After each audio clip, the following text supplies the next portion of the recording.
As FTX was engulfed in more chaos on Saturday when the crypto exchange said it had detected unauthorized access and analysts said hundreds of millions of dollars of assets had been moved from the platform in suspicious circumstances, Jim Bianco, president of Bianco Research, predicted the FTX bankruptcy could trigger a domino effect. It is going to be something like a Lehman Brothers because FTX.com just didn't have individual investors as their clients. They had other brokerage firms, hedge funds, trading shops, venture capitalist, institutional investors, and even crypto miners and crypto validators as customers that held funds with their brokerage operation. Other hedge funds, other brokerage firms that have money with them, their money is now gone or trapped in FTX. They have obligations to meet. They have, in the case of, say, venture capital, they've got payroll that they have to meet. They cannot do that now because they cannot access their money, and they may not be able to get their money for several years, and only a small fraction of it when they do after it goes through a bankruptcy proceeding. It appears that now this is primarily centered in the crypto space.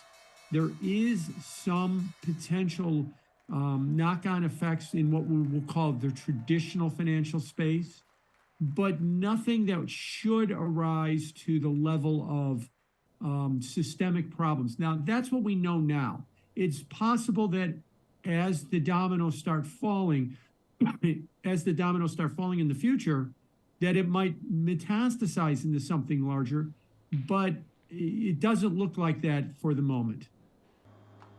FTX filed for bankruptcy on Friday, one of the highest profile crypto blow-ups, after traders rushed to withdraw $6 billion from the platform in just 72 hours and rival exchange Binance abandoned a proposed rescue deal. Just one day after the crypto exchange filed for bankruptcy, the Miami Heat said it was looking for a new naming sponsor for its home arena, which has been known as FTX Arena. The exchange's dramatic fall from grace has seen its 30-year-old founder Sam Bankman-Fried, known for his shorts and t-shirt attire, move from being the poster child of crypto's successes to the protagonist of the industry's biggest crash. Bankman-Fried, who lives in the Bahamas, has also been the subject of speculation about his whereabouts. On Saturday, he said that he was in the Bahamas, denying speculation on Twitter that he had flown by private jet to South America. The turmoil at FTX has seen at least $1 billion of customer funds vanish from the platform, source said on Friday.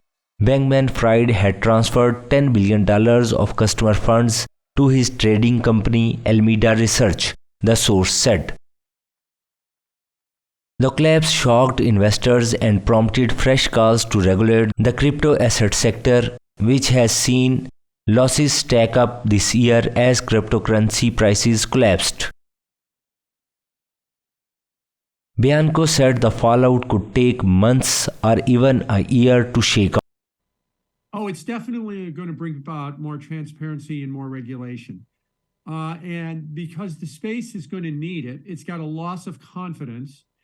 You're seeing that basically every global crypto exchange around the world, and there's lots of them that are headquartered in Asia, like South Korea and in Japan, they're all getting outflows right now. Everybody has lost confidence in all of them.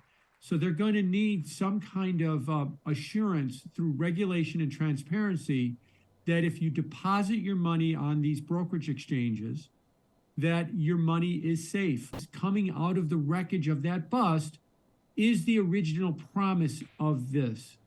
This is what you would hope for. Now, the original promise can be profitable, but it's going to be nothing like what we saw in the last couple of years. It's going to be something that's going to be hard work, due diligence, that will eventually accrue value over a long period of time. It isn't going to be buy Dogecoin. Elon Musk goes on Saturday Night Live, says something, and you're rich the next day. That era is over right now.